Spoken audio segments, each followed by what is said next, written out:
Cumprimento a todos com a paz do Senhor. Eu louvo a Deus por mais esse feliz momento de estar com vocês, estudando a gloriosa palavra de Deus. Estamos diante de mais uma lição da Escola Bíblica Dominical.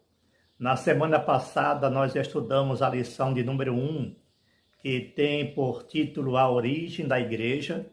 Espero que você tenha acompanhado, e se você ainda não viu, você procura lá na nossa playlist, que você vai encontrar todas as lições sobre a EBD, a Escola Bíblica Dominical.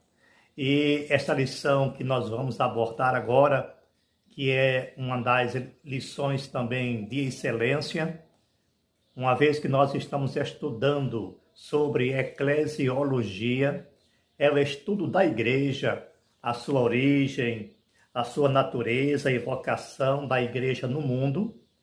E espero que você tenha excelente proveito nesses minutos, nesses momentos que nós estaremos juntos para nós aprendermos. Não esquece de dar o seu like, não esquece de se inscrever se vocês estão aqui pela primeira vez. Aciona o sininho, compartilha, para que mais pessoas possam ser beneficiados com esta lição ou com mais uma lição. Lição que será abordada no domingo, presencialmente, nas escolas bíblicas dominicais, aonde nós estamos fornecendo mais alguns subsídios para que durante a ministração da mesma nós possamos acrescentar mais alguma coisa. Então, a sua presença aqui é muito importante. Eu louvo a Deus por vocês e que o Senhor nos abençoe rica e poderosamente. Temos aqui a lição 2, traz o título Imagens Bíblicas da Igreja. O texto áureo, o texto de ouro fala: Mas vós sois a geração eleita, o sacerdócio real, a nação santa, o povo adquirido, para que anuncieis as virtudes daquele que vos chamou das trevas para a sua maravilhosa luz. 1 Pedro 2:9. A verdade prática nos diz: por meio de cada imagem que retrata a igreja, o Espírito Santo revela-nos o quão gloriosa ela é. O texto bíblico básico está em Efésios capítulo 5, versículos 25 a 32 e 1 Pedro capítulo 2, versículo 9 e 10. A lição está dividida em 3 tópicos. O primeiro tópico nos diz: imagens que descrevem um relacionamento, quando fala de a noiva, a esposa e rebanho de Deus. E o segundo tópico diz: imagens que descrevem função, quando fala justamente de geração eleita, sacerdócio real e nação santa, corpo de Cristo. E o terceiro tópico, imagens que descrevem habitação. Nós estaremos abordando cada um desses tópicos de uma forma mais ou menos superficial, apresentando alguns dados concretos sobre essas declarações. Lembrando então que esta lição, que fala de imagens bíblicas da igreja, é uma demonstração clara de que a Bíblia ela é composta, na sua grande extensão, na grande maioria das afirmações, das declarações, de imagens. Nem tudo é literal, nem tudo se pega ao pé da letra. É importante observar que Deus tem uma forma de se comunicar com as pessoas, e ele achou por bem usar esse método de comunicação, entre outros, através de imagens, através de figuras, através de simbolismo, para que as pessoas possam entender a mensagem que Deus está transmitindo para nós. Eu afirmo isso porque, infelizmente, o que existe em vários meios, ou a razão pela qual existe tantas igrejas com mensagens distorcidas, há tantas heresias, que é resultante de uma mal interpretação de algumas imagens e de algumas figuras, uma vez que o simbolismo, a figura de linguagem, se faz presente dentro da Bíblia Sagrada. Aí questionamos por que é que Deus também não fala de uma forma tão clara, bem objetiva. O que nós entendemos é que Deus, ele está tratando com seres inteligentes. E ele gosta de ver o ser humano, a sua criação, utilizar aquilo que ele nos entregou, a inteligência. Então, compete a cada um de nós entender o que Deus está nos transmitindo, o que está nos ensinando, para que a gente possa absorver, ou melhor, crescer em conhecimento dele. Aqui estamos falando da igreja, mas existem várias outras imagens, outro simbolismo que as pessoas querem tomar ao pé da letra, querem transformar em algo literal. E é daí que vem as grandes distorções dentro de algumas denominações, algumas heresias. A gente precisa entender quando que através de simbolismo ou através de imagens, Deus está falando com Israel, ou Deus está falando com a igreja, ou quando ele está falando com ambos.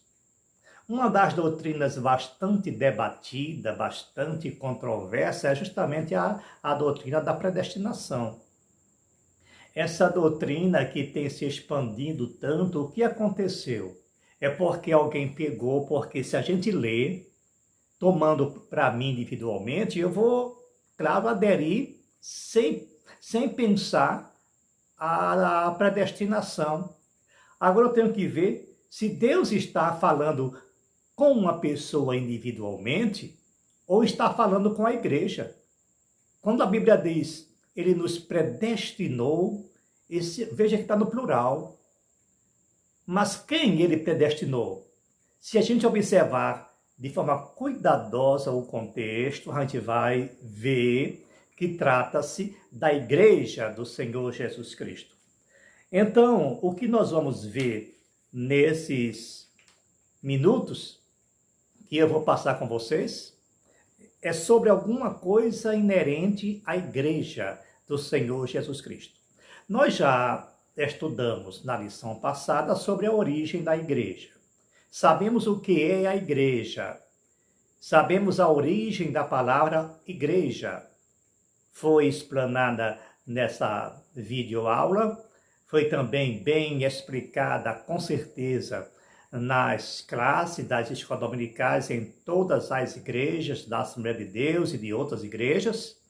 E agora nós estamos falando justamente sobre as imagens referente à igreja.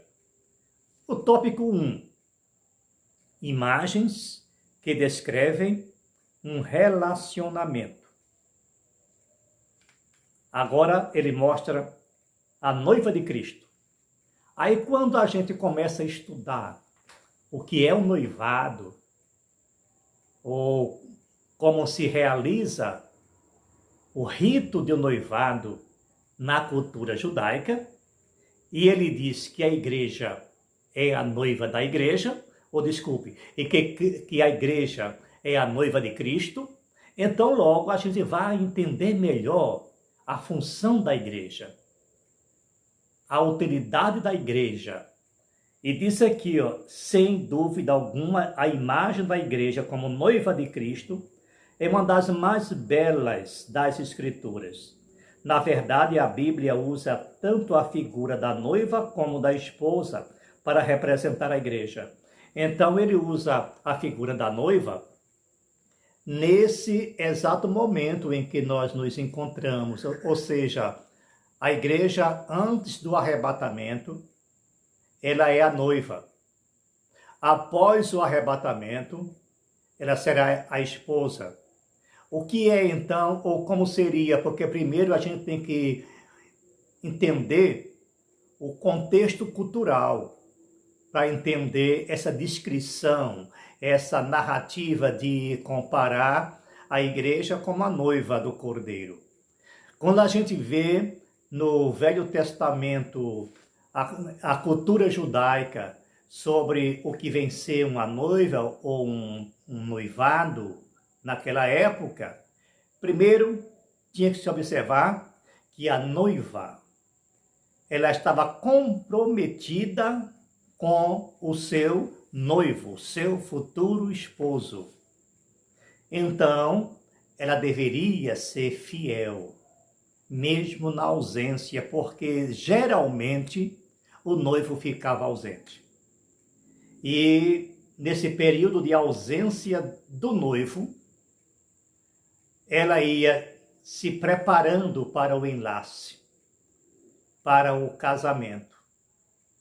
Veja como essa imagem é bastante clara, é bastante edificante. A noiva, ela estava preparando, ficava preparando o enxoval para o encontro com o noivo. Como se processava? No noivado, sentava-se à mesa o noivo, a noiva e os seus pais, e ele partia o pão. Veja o símbolo, partia o pão, e eles comiam junto, estava ali a celebração. Quando foi que Jesus celebrou o noivado com a sua igreja? Naquela primeira ceia que ele fez com os seus discípulos. Então, na cultura judaica, quando esse rito se realizava, o noivo se ausentava. Ao se ausentar, a noiva, que deveria estar se preparando, se adornando, como a igreja deve estar se adornando, isso fala de santificação, de preparo, de crescimento espiritual. A igreja precisa estar esperando o noivo. Então ficava na sua casa, a noiva, se adornando, à espera do noivo, que nem sempre ele definia quando voltaria. Logo, o noivo se ausentava e ia preparar lugar. Jesus falou isso. Eu vou preparar lugar. E quando eu for, eu vos levarei para mim mesmo, para que aonde eu estiver, estejais vós também. Era assim que funcionava o noivado. Quando o noivo preparava o lugar para morar com a sua futura esposa, ele voltava. Ele voltava com os acompanhantes, com os seus amigos, com gritos, com alaridos, era uma festa. E o seu melhor amigo, ou alguém da família, gritava, lá veio o noivo. E a noiva corria e se vestia. E saía ao encontro do noivo. Não parece? Está claro, é assim que vai funcionar, é assim que a igreja vai encontrar-se com o seu noivo. A Bíblia fala de alarido e voz de arcanjo. A trombeta vai soar. Então, o noivo, ele não vem.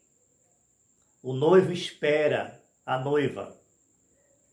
Essa expressão de que Jesus vai voltar, isso é bem genérico. Ele vai voltar nesse sentido, mas ele não vai chegar na terra. É a igreja quem vai. A igreja vai ser arrebatada e vai se encontrar com o Senhor Jesus nos ares. Aí ele ingressa nos céus com a igreja, aonde celebra o matrimônio. Então existe aqui também no item 2, o subitem 2, que fala a esposa de Cristo. E diz, Paulo retrata também de forma vívida a imagem da igreja como esposa, está em Efésios 5, 25 e 26. Assim como é destacada a pureza da noiva, é também a da esposa, mas devemos ressaltar que esse relacionamento de Cristo com a igreja é fundamentado no amor. A noiva deve amar o seu noivo. Então, ela precisa ser fiel. De igual modo, o noivo, ele ama a sua noiva. O marido ama a sua esposa. Efésios 5 e 25 retrata muito bem isso quando ele diz, Cristo amou a igreja. Não é como um relacionamento frio, fundamentado apenas no dever, mas retrata um relacionamento fundamentado, sobretudo, na realidade do amor que se entrega e se sacrifica, porque o amor de Cristo com a igreja é um amor sacrificial, é um amor de entrega, é um amor de doação. E é justamente com base nesse princípio que as pessoas também devem viver, a igreja do Senhor Jesus deve viver, fundamentada no amor. E o outro item, rebanho de Deus. Quando ele fala de rebanho, quando ele retrata rebanho, a gente tem que também reportar para a cultura judaica e como seria o rebanho, como seria o relacionamento de pastor e ovelhas. Porque aqui a Bíblia diz, as ovelhas de Cristo. Cristo, o bom pastor. O seu povo, as ovelhas. Agora, como é que eu devo me relacionar com Cristo? Aí eu tenho que olhar para as ovelhas. Como era a relação naquela época, ovelha e pastor? Aqui textualmente ele mostra, quando reuniu os presbíteros na cidade de Éfeso, o apóstolo Paulo os exortou, está lá em Atos 20 e 28. Aqui a igreja é retratada como um rebanho de Deus. É uma metáfora que ilustra a relação existente entre a ovelha e o pastor. Paulo deixa claro que esse rebanho custou um alto preço, o sangue de Jesus Cristo. Tendo em mente essa imagem, o apóstolo Pedro também põe isso em evidência. 1 Pedro 5, 2 e 3. As palavras de Pedro devem servir de parâmetro para todo pastor que cuida do rebanho de Deus. Na verdade, ele mostra o que o pastor não pode fazer no seu trato com a igreja, pois ele deve ser um modelo para o rebanho. Como era que o pastor se lidava, se relacionava com a igreja naquela época? Primeiro, o pastor cuidava das ovelhas. A gente está vendo hoje o inverso. A gente está vendo as ovelhas cuidar do pastor. O pastor é quem leva, o pastor é quem pega. Quer dizer, isso dentro das igrejas dos falsos profetas. É bom frisar isso. Ou falsos pastores. Então, a função do pastor, literalmente, naquela época, com as ovelhas, era de proteção. O pastor protegia, o pastor alimentava, o pastor guiava as ovelhas e as ovelhas o seguiam. O seguia porque as ovelhas, ela conhecia, ela entendia a voz do seu pastor, a voz do seu dono. Isso é muito importante se nós transferir esse fato para a igreja atual. No segundo tópico, nós encontramos imagens que descrevem função. Ele chama aqui a igreja de geração eleita. O que é uma geração eleita? A palavra geração, lá no original, é genos. É uma raça. Aí vem o princípio da eleição, a doutrina da eleição.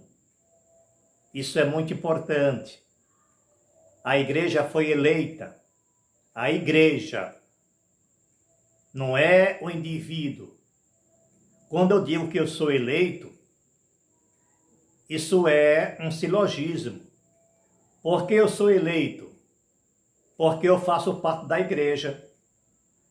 Então, se a igreja foi eleita e eu sou um membro da igreja, então eu sou eleito. Agora, será que esse princípio tem 100% de verdade, de lógica? Porque o que se entende por alguns é que as pessoas que é eleito está predestinado. Estando predestinado, será sempre predestinado. Agora, a gente já entendeu claramente aqui na lição que a mesma está tratando com a igreja, no sentido coletivo, não é no sentido individual. A eleição, que está atrelada à depravação moral em função da queda, então, por causa da queda, Cristo nos elegeu, é uma eleição incondicional. Então, a doutrina da eleição, que a gente pode ler em Efésios, capítulo 2, versículo 3, em Romanos, capítulo 3, versículo 12, a gente vai entender muito bem e vai, pelo contexto, saber, compreender que estava tratando-se de igreja, de conjunto, de seres como um todo. O item B fala sacerdócio real. A palavra real vem de realeza. Fala-se de um rei. Cristo, o rei. Há um sacerdócio. Aí a gente vai entender o que é, qual é a função de sacerdócio. A igreja exerce um papel sacerdotal. O que faria? O que fazia antigamente o sacerdote? Ele era um elo entre Israel e Deus. Os sacerdotes, eles ofereciam sacrifício. Os sacerdotes, ele apresentava o povo para Deus. A adoração, o louvor, o sacrifício estava a cabo dos sacerdotes. Aí aparece Paulo dizendo, vós sois o sacerdócio real. Ou seja, somos sacerdote de um rei. Então nós vamos logo entender o que é que nós temos que fazer como sacerdotes. Levar a Deus o sacrifício.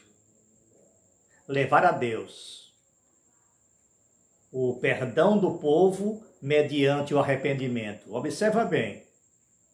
Nós, igreja, pegamos a pessoa arrependida e oramos.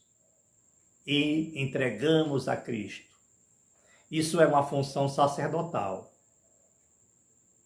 É a igreja quem adora, é a igreja quem oferece sacrifício de louvor ao nosso Deus.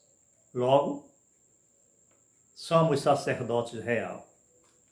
E, seguindo adiante, nós encontramos Item C, nação santa e um povo adquirido. Você encontra isso lá em 1 Pedro, capítulo 2, versículo 9. Vocês podem ler isso cuidadosamente e analisar, pensando, porque, como eu já falei logo de início, Deus está tratando com seres inteligentes. É por isso que Ele gosta de ver a gente usar o nosso cérebro.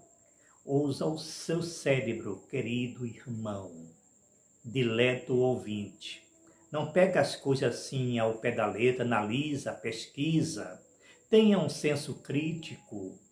Não aceite, porque nesses últimos dias são tantas doutrinas falsas que está aparecendo que deixa as pessoas confusas.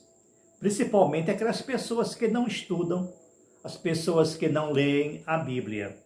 Nação santa, nós sabemos o que é ser santo, algo separado. Quando a gente fala de santo, não estamos nos referindo à perfeição. Estamos nos referindo à separação. Tudo aquilo que é separado para Deus, então santo é diante de Deus. É só isso. Não vamos cobrar perfeição, porque não existe. A palavra santo, Kodesh, no hebraico, tem o mesmo sentido. Kodesh é separado. É algo exclusivo de alguém. Agora, Deus é quem é santo na sua essência. É por isso que a palavra hebraica é Kodesh. Melhor, desculpe. Kadosh. Kadosh é santo, mas referindo-se a Deus. Kodesh é santo, referindo-se ao homem. Então, há uma grande diferença entre Kadosh e Kodesh. Eu não sou Kadosh, eu sou Kodesh. O item 2, o corpo de Cristo. Aqui fala de um corpo. Por que um corpo? Porque essa imagem, essa simbologia, porque o corpo são cada membro de um corpo é interdependente, é interligado, forma um sistema. Tudo está interrelacionado. Um depende do outro. Se eu ferir o meu dedo, todo o meu corpo sente. Se eu tiver algum problema renal, todo o meu corpo sente.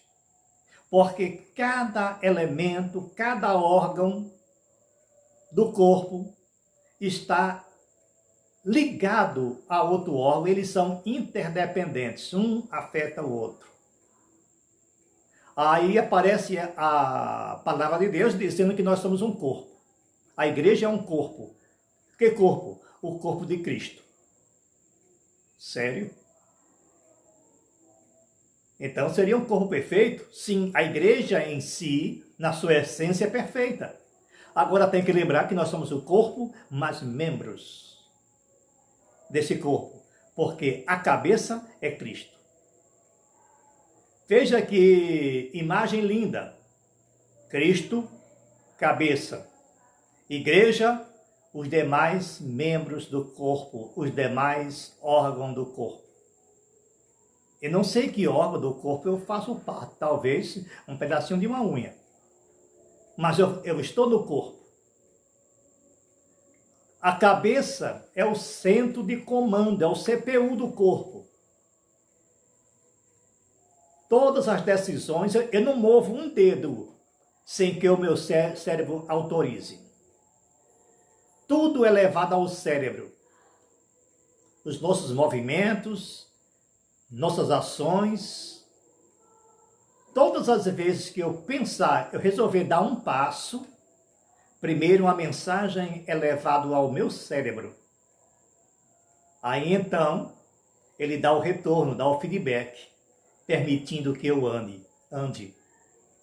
Isso em fração de milésimo de segundos. Através dos neurônios, a essa ligação entre o cérebro e todos os membros, todos os órgãos do nosso corpo. Agora, vamos entender. A igreja, como corpo de Cristo, ela precisa obedecer o comando. A igreja não faz nada sem que Cristo permita. A igreja não pode fazer nada sem a autorização do Senhor Jesus Cristo. Cristo é a cabeça da igreja. Seguindo adiante, nós vamos, então, sim, abrindo aqui um parênteses, vamos entender agora, quando eu digo que Cristo habita na igreja, no seu corpo. Cristo habita no corpo, de que corpo? No meu corpo? Individualmente? Vocês acabam pensar, eu não estou afirmando nada. Eu estou questionando. O Espírito Santo habita em vós. O apóstolo Paulo falou isso.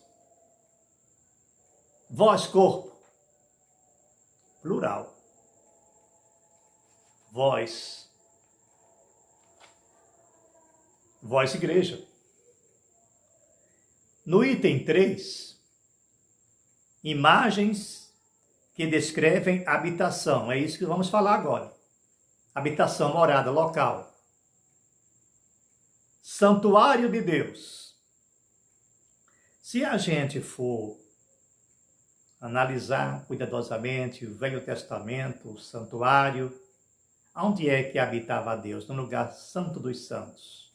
Literalmente. Mas tudo aquilo era um simbolismo. Era uma forma de Deus estar nos transmitindo uma mensagem. Muito embora seja comum identificar a igreja a partir da sua estrutura arquitetônica, que na realidade isso não é a igreja, isso é um templo. O prédio não é a igreja é o povo. Então a igreja não necessariamente deve estar dentro de um templo. A igreja, ela pode se reunir em qualquer lugar. Ou a igreja, ela está em qualquer lugar. Ela vai ao templo, ou um grupo de igreja, de membros da igreja, um pequeno grupo, se reúne no templo para adoração. Mas todas as demais tarefas da igreja devem ser exercidas fora do templo. Aqui diz, não é isso que a Bíblia identifica como sendo uma igreja, quer dizer, não é o templo. Ela é templo do Espírito Santo, 1 Coríntios 3:16. A igreja é retratada como sendo um santuário, a habitação de Deus. Individualmente, cada crente é um templo do Espírito Santo. 1 Coríntios 6:19, diz aqui o comentarista. Mas na sua forma corporativa, a igreja é retratada como sendo o santuário de Deus. Eu falei a princípio, sim, eu posso dizer que eu sou o templo do Espírito Santo. Por quê? Porque eu sou um dos membros da igreja. Eu sou uma partícula da igreja. Então, partindo desse silogismo, logo, se a igreja é templo do Espírito Santo e eu faço parte da igreja, então eu sou o templo do Espírito Santo. É essa a lógica. Eu parto desse princípio lógico. A igreja também é chamada de casa de Deus. A igreja é descrita como sendo a casa de Deus, 1 Timóteo 3:15. Porque a casa é o local onde a pessoa mora. A pessoa reside. As pessoas fazem os seus afazeres, as suas tarefas. E Deus, através do Espírito Santo, está trabalhando dentro da igreja. Jesus Cristo atua dentro da igreja. O subitem 3 fala o privilégio de ser igreja. é honroso, é salutar, é grandioso. À luz do que estudamos nessa lição, podemos fazer algumas considerações. Primeira, a Igreja de Cristo é uma instituição formada por salvos que se relacionam com Deus e por isso eles fazem parte do seu rebanho. Segunda, a Igreja de Cristo é uma instituição formada de salvos que exerce uma função sacerdotal diante de Deus perante o mundo. E finalmente, a Igreja de Cristo é uma instituição em que Deus habita e vive. É um privilégio ser igreja ou ser parte dessa igreja. Povo eleito, nação santa, sacerdócio real. É isso que nós somos, é isso que você é. Então glorifique a Deus, porque você é uma pessoa privilegiada, porque você faz parte desta igreja chamada por Deus, eleita por Deus, mediante uma eleição incondicional. Glória a Deus. Muito obrigado por assistir. Estaremos aqui no próximo vídeo, na lição de número 3. Acompanha. Transmite essa lição, compartilha, para que mais gente possa adquirir mais informações. Muito obrigado, Deus vos abençoe rica e poderosamente.